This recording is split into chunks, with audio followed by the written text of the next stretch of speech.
Hello everyone and welcome back to a new video. In this video, I'm going to show you guys how you can enable auto backup in Google Photos. So if you guys want to learn how to do it, just follow the steps that I'm going to show you. As you can see guys, I'm right now in Google Photos and this is how the homepage looks like. So right here in the bottom, you're going to find all of the sections. There is the Photos section, Memories, Library, and lastly, Search.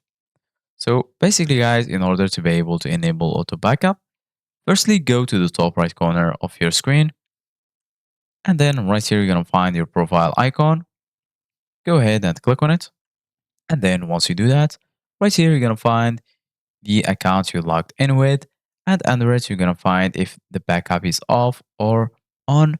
Here you're going to find your account storage, the option to free up some space, review out of sync changes, your data in Google Photos, photo settings, and lastly help and feedback.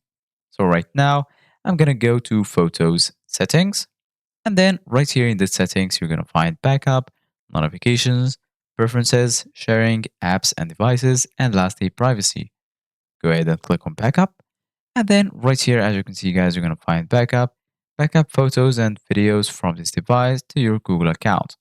Go ahead and click on enable and then choose the account you want to enable this option for. So I'm going to choose this account.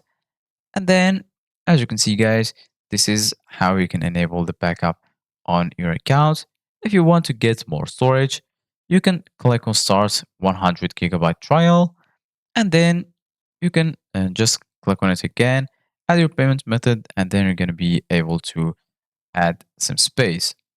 So this is it guys for today's video. Thank you guys for watching. See you guys in the next video.